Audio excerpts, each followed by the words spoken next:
Good morning students.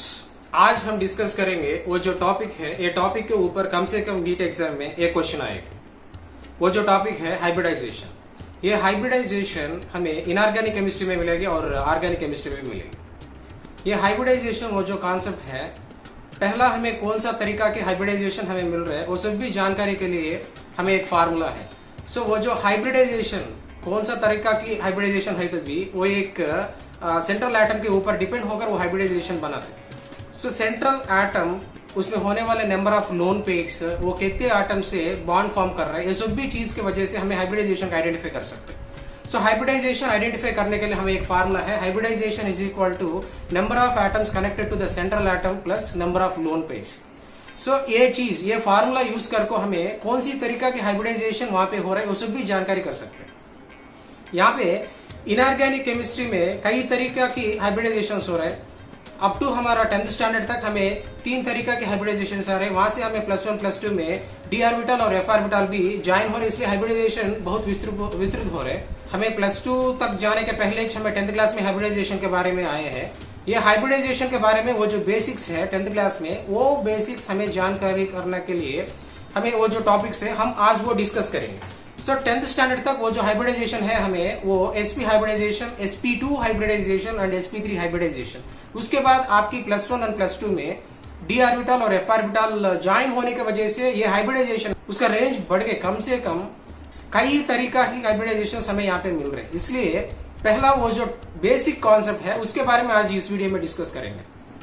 वो जो लोग पहले बार मेरी वीडियो देख रहे हैं, नहीं तो मेरे पहले बार मेरे चैनल देख रहे हैं, please do subscribe.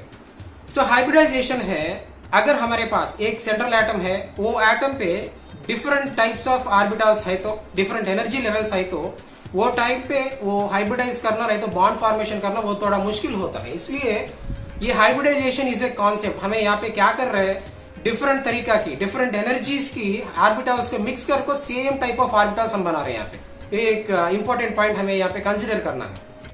So inorganic chemistry में BF3 बोरान ट्राइफ्लोराइड, यहाँ पे बोरान ये है ना, ये सेंट्रल एटम है। ये बोरान 3 फ्लोरीन से वो बॉन्ड फॉर्मेशन कर रहे हैं। सो ये जो बोरान का एटॉमिक नंबर है 5, उसके इलेक्ट्रॉनिक कॉन्फ़िगरेशन है 1s2 2s2 एंड 2p1। यहाँ पे हमें एक सिंगल इलेक्ट्रॉन है, वो भी p ऑर्बिटल px पोजीशन में है। सो ये हाइब्रिडाइजेशन होने के लिए और उसका स्टेबिलिटी बढ़ाने के लिए ये बोरान s ऑर्बिटल में है ना, 2s2 में होने वाले एक इलेक्ट्रॉन को p ऑर्बिटल को ट्रांसफर कर रहे हैं। उसके बाद क्या होता है 1s2 2s1 2px1 and 2py1। यहाँ पे हमें 3 फ्री इलेक्ट्रॉन्स है, एक s ऑर्बिटल 2 p ऑर्बिटल से दोनों ज्वाइन होकर sp2 हाइब्रिडाइजेशन। यहाँ पे हमें एक पॉइंट कंसिडर करना, बोरान के ऊपर कम से कम एक भी लोन पेयर नहीं है। So as per formula, hybridization is equal to number of atoms connected to the central atom। यहाँ पे 3 फ्लोरीन एटम्स बोरान के ऊपर कनेक्ट होकर है, 3 फ्लोरीन एटम्स बोरान से कनेक्ट है। So इसलिए उस फार्मूला में number of atoms connected to the central atom is 3 और एक भी लोन पेयर नहीं। So lone pair is 0। So इसलिए हमें क्या आता है वहां पे 3 + 0 3। सो 3 मीन्स यहाँ पे हमें अकेली s ऑर्बिटल और p ऑर्बिटल का यूज कर रहे हैं, d एंड f नहीं यूज कर रहे, इसलिए s 1 है, p 2 है, इसलिए sp2 हाइब्रिडाइजेशन। ओके, सो अगर हम ऑर्गेनिक केमिस्ट्री में ये हाइब्रिडाइजेशन यूज करना तो हमें क्या करना। सो यहाँ पे एक पॉइंट आप बिल्कुल याद रखना, कार्बन हमेशा 99.9% कार्बन में लोन पेयर ना मिलता, 99.9%। वो 0.1% है ना, वो एक एक्सेप्शनल केस, वो भी मैं इस वीडियो में आपको सिखाता हूँ कौन सी सिचुएशन में हमें वो 0.1% लोन पेयर आता। ध्यान रखो 99.9% कार्बन में हमें लोन पेयर ना मिलता। फॉर एग्जांपल एक अल्केन ग्रुप में मीथेन में कौन से तरीका के हाइब्रिडाइजेशन हो रहे हैं इसके बारे में हमें जान लेना। सो मीथेन में सेंट्रल एटम है कार्बन, उसका एटॉमिक नंबर है 6, इलेक्ट्रॉनिक कॉन्फ़िगरेशन है 1s2 2s2 2p2। वो जो मीथेन है उसमें central atom carbon 2s2 electron को p ऑर्बिटल को ट्रांसफर करता है, इसलिए उसके बाद क्या होता है 1s2 2s1 2px1 2py1 2pz1। और यहाँ पे एक पॉइंट है, 4 हाइड्रोजन एटम्स कार्बन से बॉन्ड फॉर्मेशन किया और कार्बन के ऊपर एक भी लोन पेयर नहीं है। सो हाइब्रिडाइजेशन का फार्मूला में आप सब्स्टिट्यूट करना तो hybridisation is equal to number of atoms connected to the central atom plus lone pair.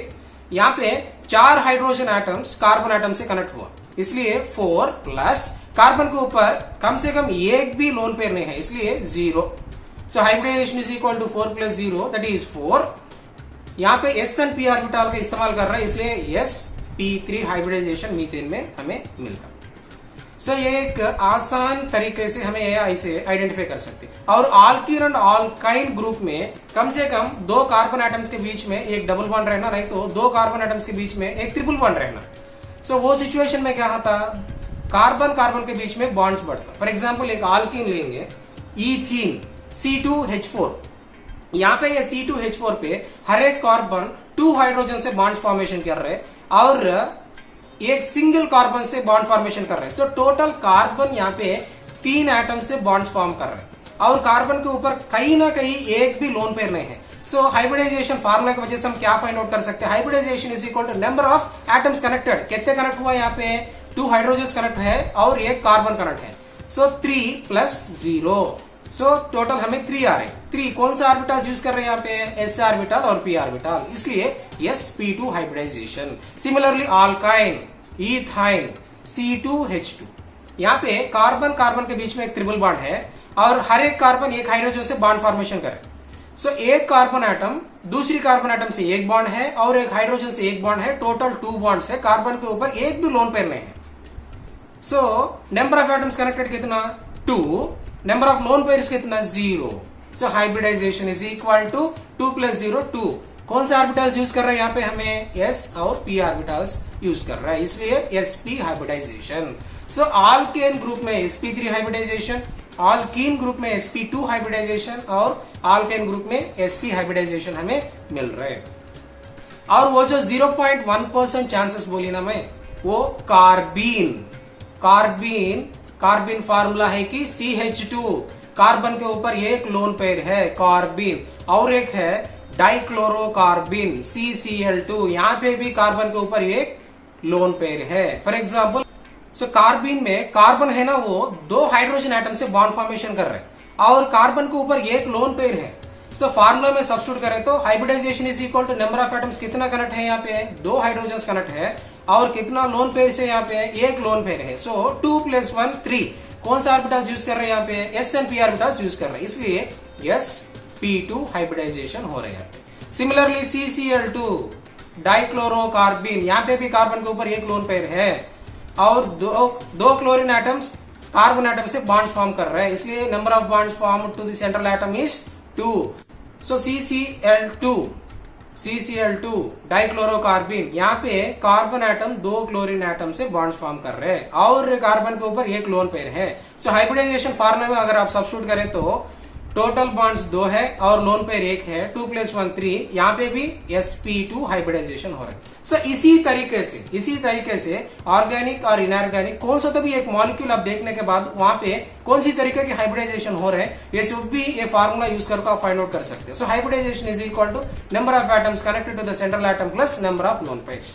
उसके बाद नंबर ऑफ बॉन्ड्स यहाँ पे है, वो बॉन्ड्स का नंबर और number of lone pairs central atom के ऊपर है, ये दोनों चीज के ऊपर डिपेंड होकर वहां पे बॉन्ड एंगल है ना, वो बॉन्ड एंगल भी बदल जाती है। नॉर्मल से हम क्या पढ़ते हैं, एक सेंट्रल एटम को 2 एटम्स बॉन्ड फॉर्म करे तो यहाँ पे 180 डिग्री से एंगल आने की सुविधा है, लेकिन बिकॉज ऑफ ये लोन पेयर्स है ना, ये लोन पेयर्स की वजह से क्या होता, वो बॉन्ड एंगल चेंज